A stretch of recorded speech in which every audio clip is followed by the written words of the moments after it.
tem ofertado nesta casa, que tem entregue o seu dízimo nesta casa, por não necessidade, Senhor, mas porque entendeu o propósito, entendeu o que é ser dizimista, entendeu o que é ser ofertante e tem contribuído nesta casa. Eu quero te agradecer e abençoar cada um em nome de Jesus. Amém?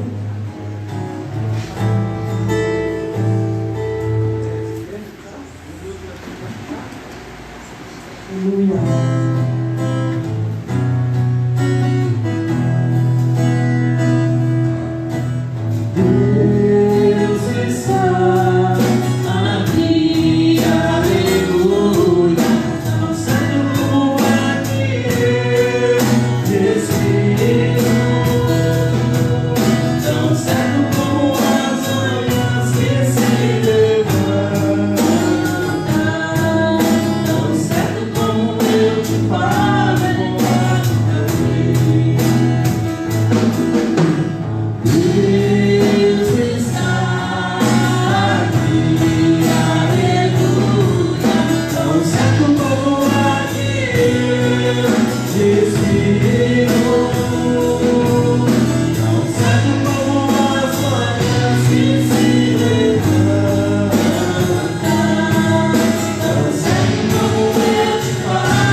Bom dia, meus irmãos.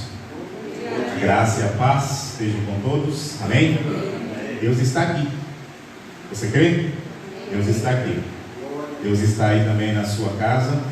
A palavra do Senhor diz assim: buscar-me-eis e me achareis, quando me buscardes de todo o vosso coração. Então, aquele que busca o Senhor o encontra. Amém? Para achá-lo, basta buscá-lo. Abra sua Bíblia comigo, por favor, queridos. Uma palavra simples, rápida ao seu coração. Está em Jeremias, capítulo 18. Um texto que com certeza você conhece muito bem. Mas eu creio, que nós precisamos conhecê-lo e precisamos vivê-lo, Conhecer não nos garante nada. Viver nos garante. Amém? Você precisa experimentá-lo. Somente saber sobre ele não vai adiantar, mas experimentá-lo faz a diferença na minha vida e na sua vida. Experimente ele. Jeremias capítulo 18, versículo de número 1.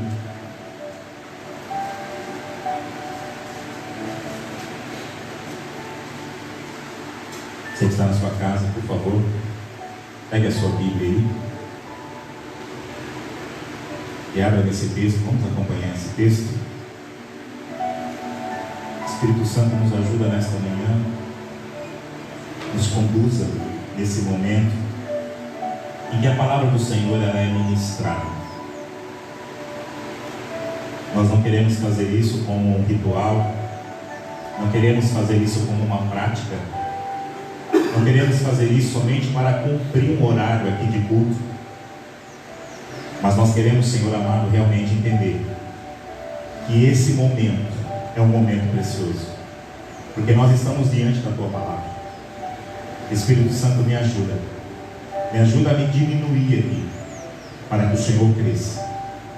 Me ajuda a diminuir meu conhecimento humano, que não vai levar os meus irmãos a nada, mas o conhecimento do Senhor, eu creio, e quando Ele impactar essas vidas, Ele vai causar transformações nos lares, Ele vai causar transformações numa sociedade que precisa do Senhor. Assim eu oro e eu te agradeço, em nome de Jesus. Meus queridos, vamos lá à leitura.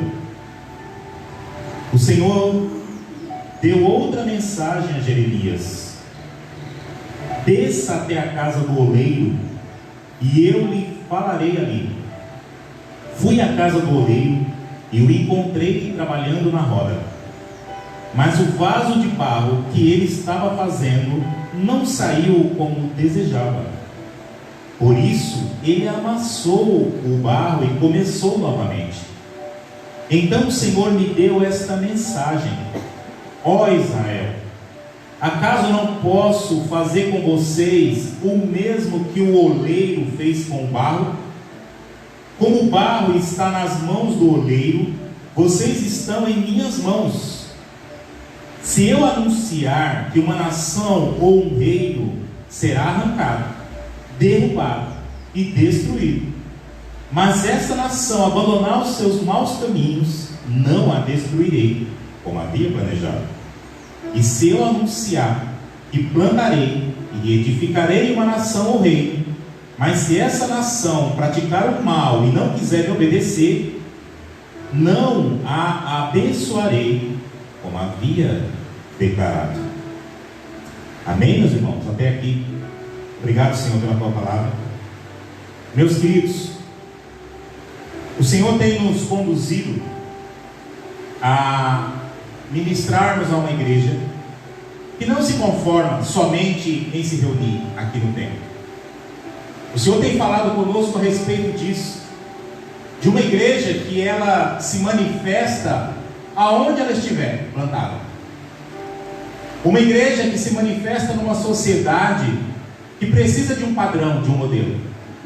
E nas últimas mensagens nós temos falado sobre isso. Nós temos falado de uma igreja que o Senhor Jesus disse que nós somos sal, de uma igreja que precisa fazer a diferença na sociedade.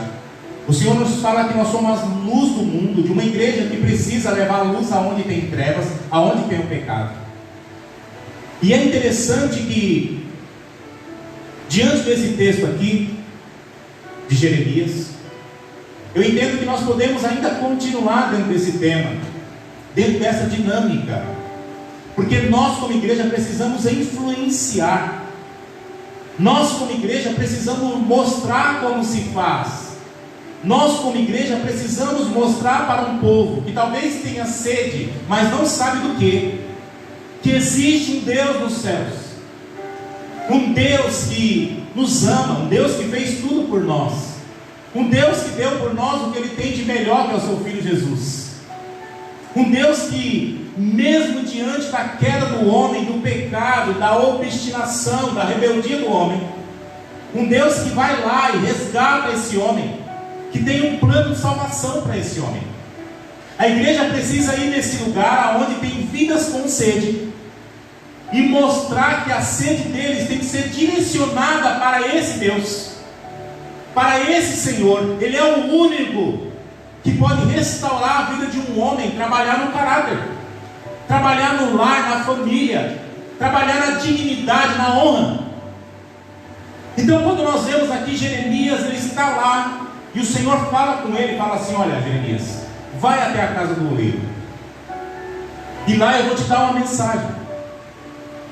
É interessante que Deus manda Jeremias ir e ver para aprender, Jeremias ir e ver para ter a palavra de Deus. Entenda isso, queridos. Aquelas pessoas que não conhecem o Senhor, aquelas pessoas que não têm contato com a palavra que você tem aí, a palavra que você tem aprendido, a palavra que você tem sede, que você busca, elas precisam olhar para mim e para você, e precisam enxergar uma mensagem. Elas precisam ver em nós uma voz, a voz de Deus. Foi assim que Deus determinou. Nós já falamos aqui muitas vezes, Ele poderia usar de muitas outras formas. Ele poderia vir pessoalmente, Ele poderia enviar um anjo, mas Ele nos comissionou em Mateus capítulo 28, e de fazer discípulos.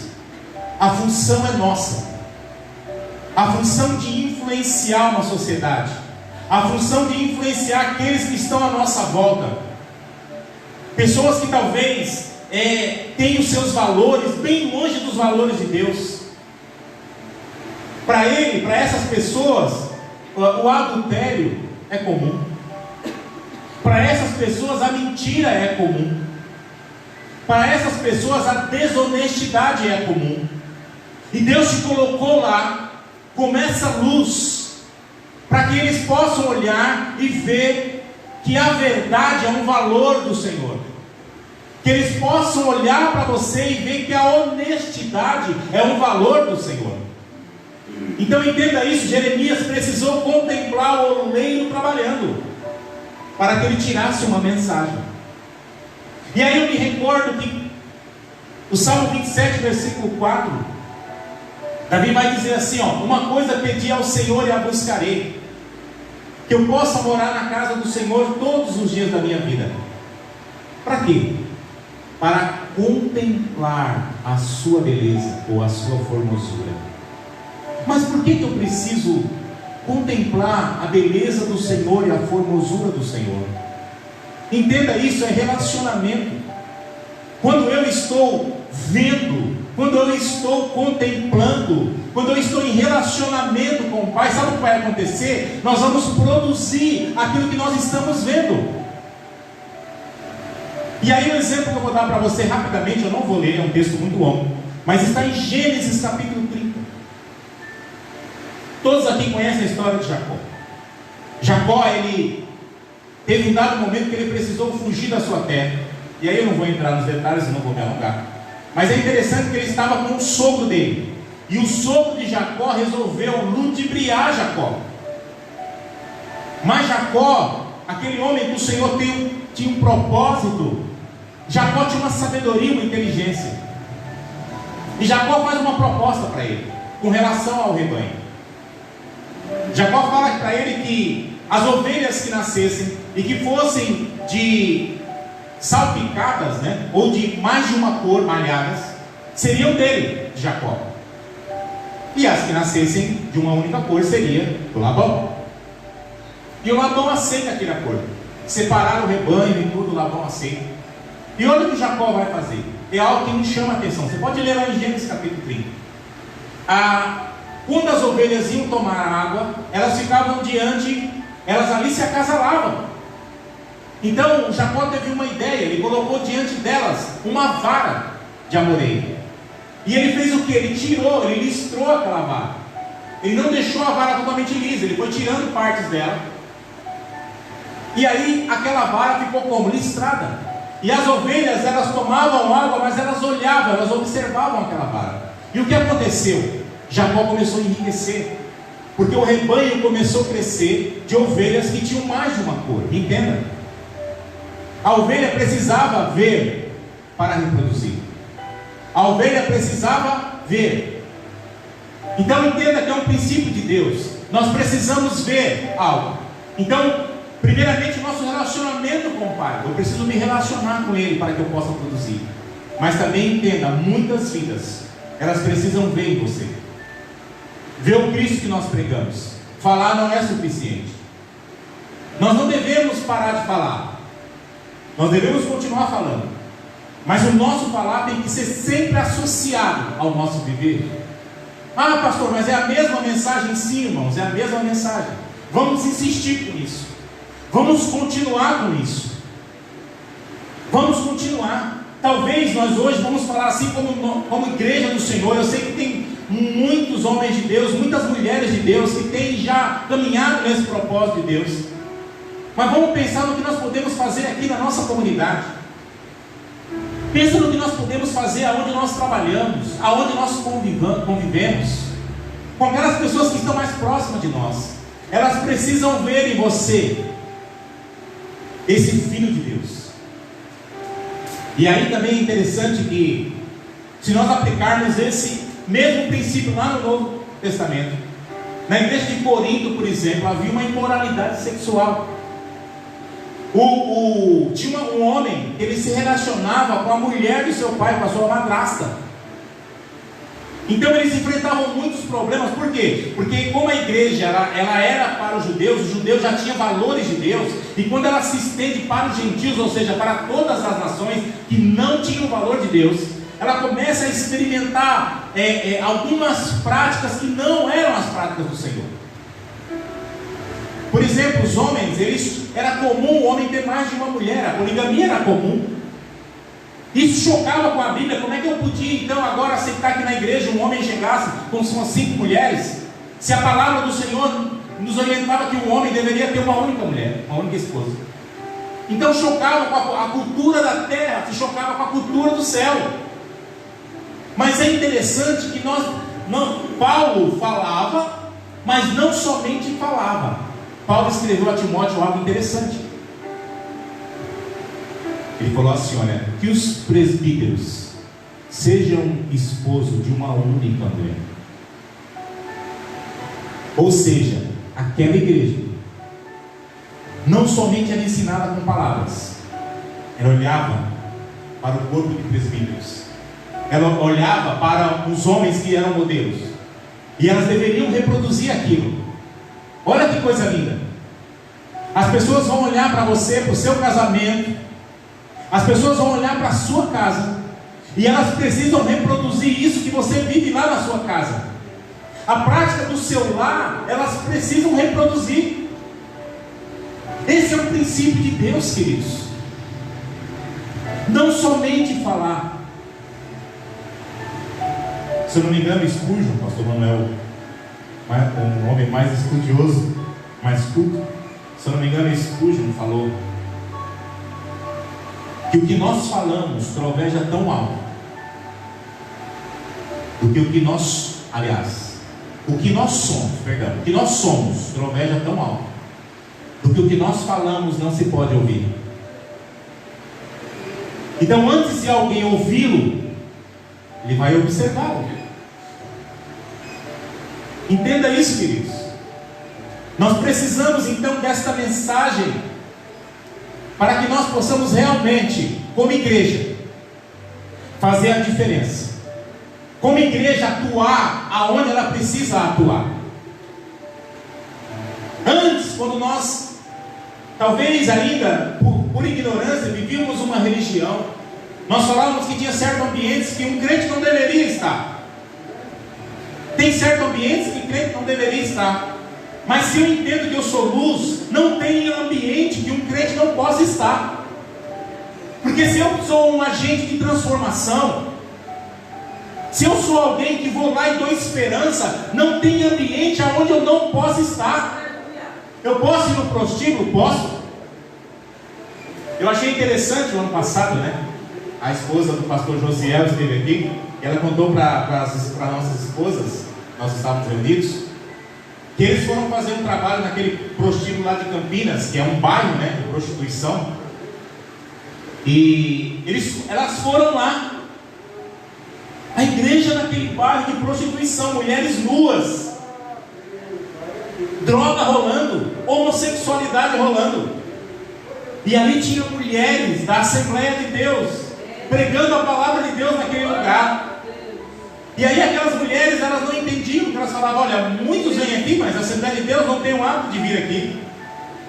Aí a irmã falava, não, mas nós estamos aqui, e nós viemos trazer uma palavra para vocês.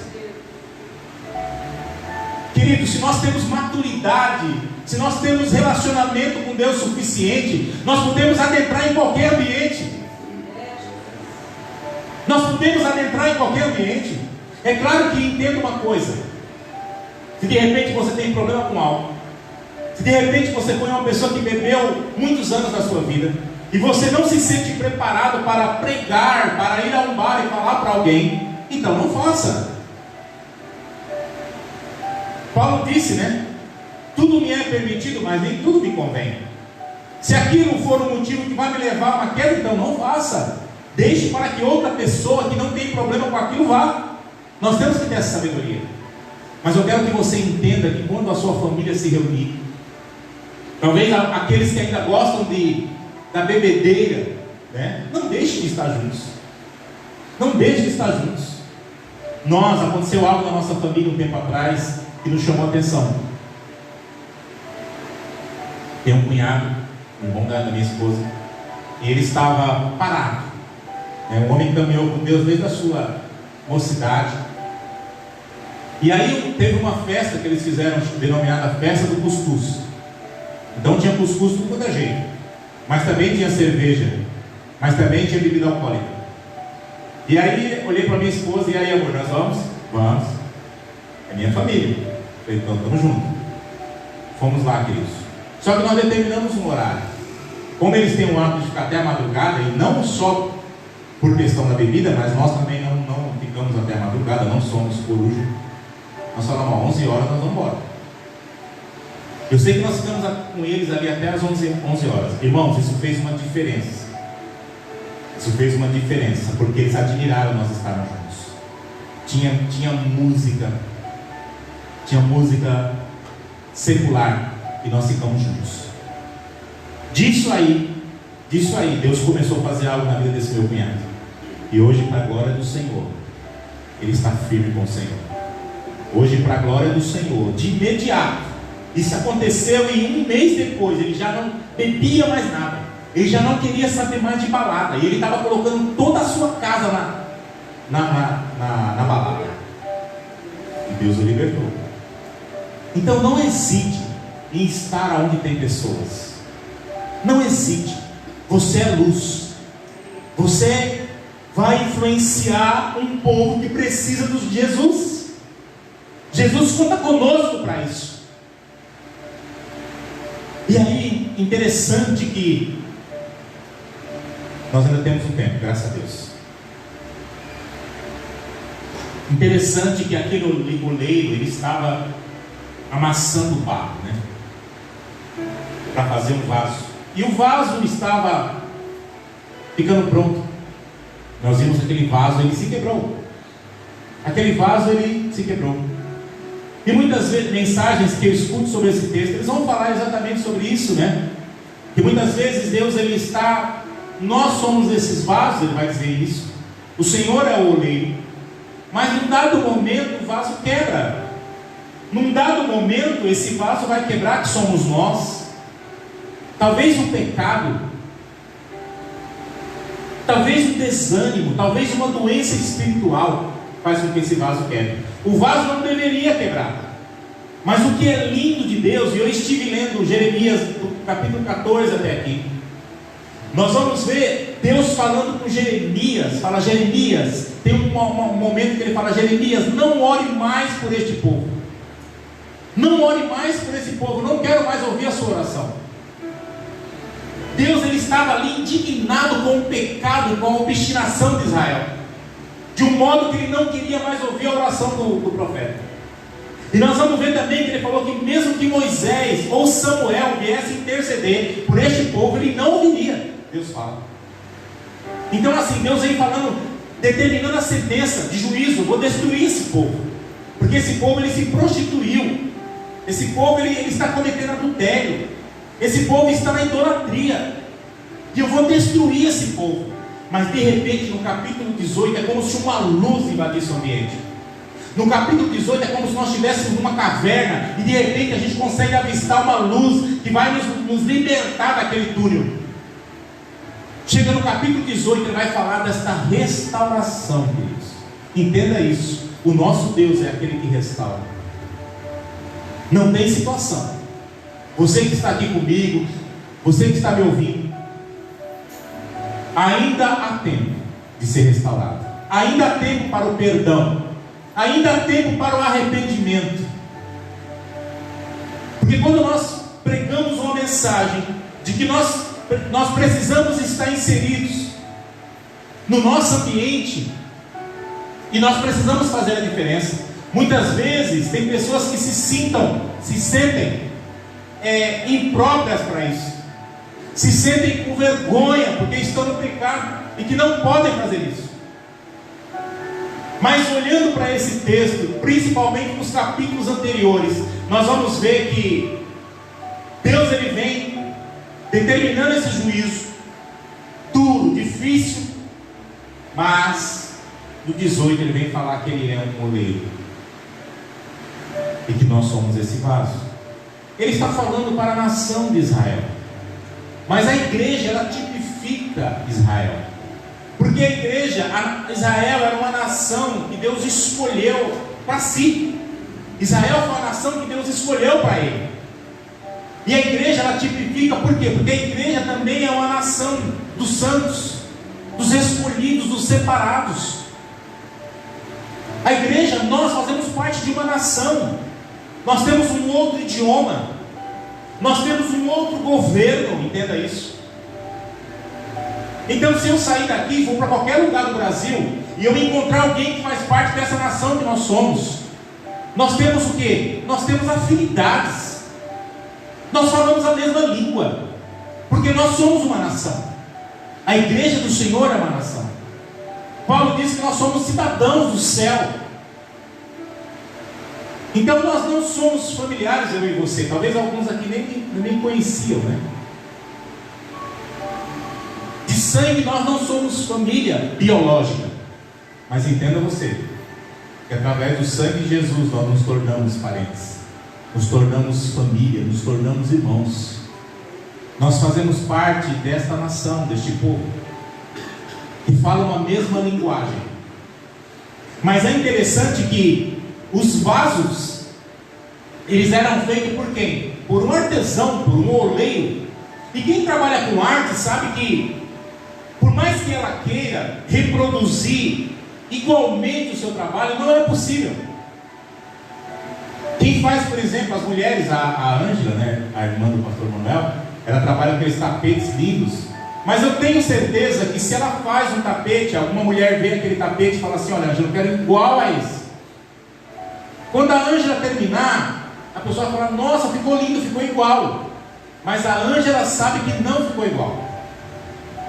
Por quê? Porque o artista, ele sempre que ele reproduz algo, a sua obra, ele sabe que alguma coisa ou ficou um pouco melhor, ou ficou um pouco menor, ou tem uma característica que é própria. Olha que coisa linda, queridos. Nós somos esses vasos. Deus nos fez com características tão diferentes. Você não fala igual a mim. Você não tem a minha cor. Você não nasceu aonde eu nasci. Mas o que é bonito de Deus, que mesmo diante disso, Ele nos une para um propósito. Nós temos o mesmo propósito, porém somos o quê? Temos as nossas características individuais. Por isso que outro dia aqui ministrando eu falei que Deus deu a cada um de nós uma medida. Eu tenho a minha medida, você tem a sua medida. E isso é lindo porque nós unimos tudo em prol do reino. Isso é lindo porque nós unimos tudo isso em prol do reino. Então o oleiro, ele fazia todos os seus vasos, mas ele percebia que cada vaso tinha a sua característica. Mas todos nós temos um propósito em comum. Isso nós não mudamos. E é interessante quando nós falamos sobre vaso. O vaso é feito de barro, você sabe. E nós sabemos que lá no princípio, o Senhor Deus, Ele tomou o barro e Ele amassou para formar o homem. Ele tirou o homem do barro. Então, o barro, ele está muito ligado a nós, né? Nós temos muita ligação com o barro. 2 Coríntios 4,7 diz que nós temos, porém, um tesouro guardado, aonde? Em vasos de barro, para que a excelência seja dele, e não nós. Então, olha só, queridos, dentro de você existe um tesouro, uma preciosidade. Quando você for entrar em alguns lugares que talvez até você esteja com medo, talvez até você não se sinta capaz de fazer algo neste lugar, de influenciar esse lugar, de levar cura nesse lugar, lembre-se disso. Eu carrego em mim, eu sou um vaso de barro, mas eu carrego em mim uma preciosidade. E essa preciosidade, o Espírito Santo que está em você, vai te direcionar, vai te conduzir. Quando você consegue ouvi-lo, quando você está em comunhão com Ele, quando você está em sinceridade. Tem pessoas que não abrem a boca e elas mudam o ambiente. Já viu isso? Tem pessoas que entram no ambiente e elas não abrem a boca e elas mudam o ambiente, tanto para o bem, tanto positivamente, como também tem pessoas que entram no lugar e parece que vem carregando uma nuvem escura, né? para nós entendermos como nós somos barro, nós somos material, mas nós também temos o espiritual. Então pense nisso. Pense nisso. Sempre a palavra do Senhor, ela deve estar dentro de nós. Não é a questão de quanto eu sei. Não é a questão de ter um conhecimento teórico dela. Não. É a questão do relacionamento. Só tem sentido eu conhecer muito da palavra quando eu tenho com Deus um relacionamento. Quando o Senhor falou com o profeta, Ele falou exatamente disso, né? Vai, veja. E eu acho interessante quando no Salmo 27, como eu referi aqui, Davi falando para contemplar o Senhor, ver o Senhor, se relacionar com Ele.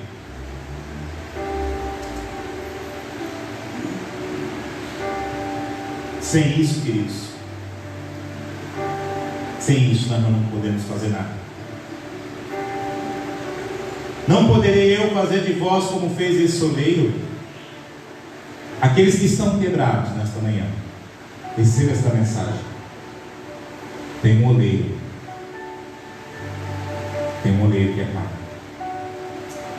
Tem um oleiro que é pai. Ele quer restaurar. Ele está pronto para perdoar. Se arrependa em sinceridade. Se arrependa em sinceridade. Diga: eu não quero mais praticar isso. Eu não quero mais praticar esse pecado. Eu me arrependo, confesso ao Senhor.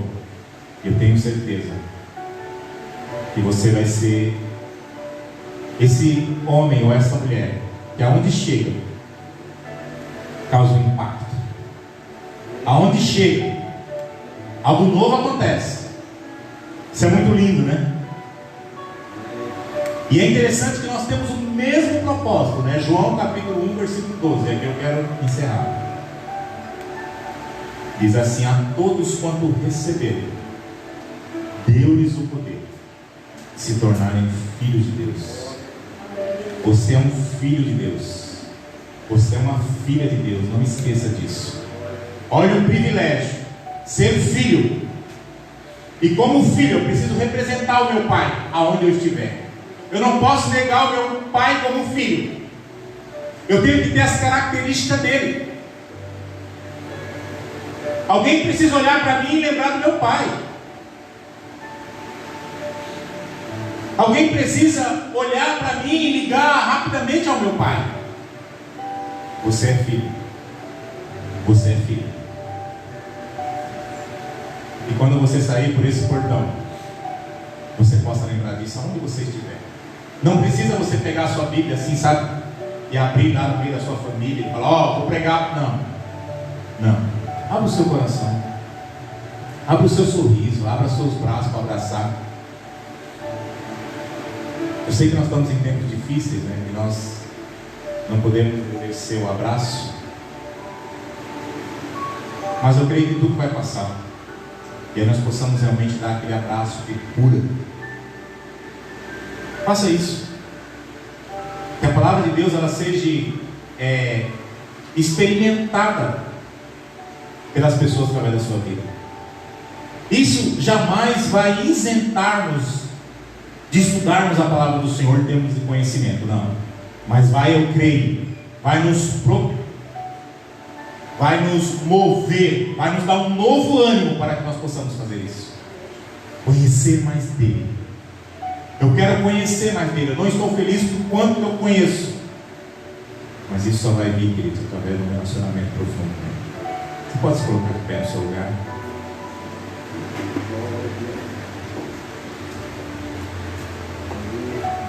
Quero agradecer pela sua atenção. Quero agradecer por aqueles irmãos que estão nos acompanhando aí nas suas casas. Obrigado pela confiança que tem conosco. E essa mensagem ela possa ter feito sentido na sua vida. Que você possa levar algo de Deus para a sua vida, para essa semana, para as próximas semanas, para os próximos meses, para a sua vida. Eu Certa vez aqui o Luciano Brito veio ministrar e ele falou que muitas vezes nós ouvimos uma pregação e nós não guardamos, nós não vivemos uma palavra quando nós entendemos que houve uma palavra do céu para nós. Ou seja, nós não caminhamos lembrando daquela palavra. Olha, eu carrego a palavra do Senhor comigo, se baseia no texto que está na palavra do Senhor, mas eu tenho vivido isso. Eu tenho vivido isso. Nós precisamos ter essa prática, a prática de viver, a prática de expor com a nossa vida. Feche seus olhos, queridos. Pai, no nome de Jesus, eu quero te agradecer, Senhor, por cada vida que está aqui conosco. Eu quero te agradecer por esses irmãos que saíram da sua casa, do conforto, deixaram o seu lar, levantaram mais cedo e vieram aqui, Senhor. Eu acredito que eles não vieram aqui, Senhor, por nenhum outro objetivo que não seja estar mais com o Senhor, que não seja, Senhor, estreitar esse relacionamento, essa intimidade. Eu acredito que eles estão vendo hoje uma nova oportunidade, Senhor, de poder, ó Pai, experimentar, de provar do Senhor, ver como o Senhor é bom. Obrigado por esses irmãos também que estão na sua casa, que não puderam, não estão podendo vir até aqui. Mas obrigado por aqueles que resolveram ligar uma câmera, ligar um aparelho e se conectar conosco aqui nesse lugar. Obrigado, Espírito Santo. Obrigado pelo teu agir. Obrigado por tudo aquilo que o Senhor liberou neste lugar. Obrigado, Senhor, por tudo aquilo que o Senhor tem feito conosco aqui. Obrigado por todo entendimento, pelos homens que o Senhor tem nos aproximado. O Senhor tem nos dado, Senhor amado, essa amizade, ó Pai. E tem liberado, Senhor amado, da parte do céu, coisas grandes, ó Pai. Nós queremos te louvar por tudo isso. Queremos te agradecer. Obrigado por essa manhã gloriosa. Senhor, que os meus irmãos aqui, que estão me ouvindo nesse momento, eles possam entender, Senhor amado, que viver com o Senhor não é somente uma vida secreta, não é somente uma vida de intimidade com o Senhor. Isso é muito bom, mas nós não somos chamados para ser eremitas. Nós somos chamados, ó Pai, para levar a Tua palavra, levar, Senhor, o conhecimento do Senhor aonde nós estivermos. Abençoa cada um deles, Pai. Senhor, aqueles que têm talvez alguma limitação, quero orar nesse momento. Espírito Santo, ajuda cada um deles. Ajuda, Senhor, que eles possam, Senhor, ter a alegria de poderem lembrar daquilo que o Senhor já tem ensinado a eles. E que, Senhor, sejam realmente aqueles que vão tocar em vidas, que vão realmente, Senhor, mostrar para um povo que precisa aprender de um Deus que é santo, de um Deus que é amor, de um Deus que é perdão, de um Deus que é misericórdia. Eu oro nesse momento, Senhor, por aqueles que talvez se identificaram com esse vaso quebrado. O pecado tem superado. O pecado tem sido a prática constante e tem vencido na vida deles. Eu oro nesse momento, Espírito Santo, ajuda eles. Que haja um verdadeiro arrependimento, que o coração realmente possa se abrir para o Senhor. Haja um desejo de querer o Senhor mais e mais. Um desejo de se adequar, de se alinhar com a santidade de Deus. Eu oro em nome de Jesus para que haja vidas restauradas, curadas, perdoadas, em nome de Jesus. Em nome de Jesus. Toda enfermidade nós oramos, não somente as físicas, mas as espirituais, e pedimos a tua cura, Jesus. Em nome de Jesus, Senhor, nós queremos te agradecer. Em nome de Jesus, leva cada um na tua paz, Senhor. Eles possam ter um domingo de bênção. O almoço em família seja realmente um almoço muito especial. E que eles lembrem que eles precisam influenciar, principalmente os seus familiares, e depois os seus vizinhos, e depois o seu bairro, e depois a sua cidade. Assim eu oro, Senhor, e eu te agradeço em nome de Jesus. Amém, meus amados? Você pode aplaudir Jesus? Glória a Deus! Aleluia! Estenda a sua mão para cá. Que a graça do nosso Senhor Jesus Cristo, o amor do nosso Pai, o Abba, e a doce comunhão e consolação do Espírito Santo estejam com todos, hoje e para todos sempre. Nós dizemos: amém. Pai nosso, que estás nos céus, santificado seja o teu nome. Venha a nós o teu reino. Seja feita a tua vontade, assim na terra como no céu. O pão nosso de cada dia nos dai hoje. Perdoa as nossas ofensas, assim como nós perdoamos a quem nos tem ofendido. E não nos deixes cair em tentação, mas livra-nos do mal. Pois teu é o reino, é o poder e a glória para sempre. Amém, meus irmãos? Deus seja louvado.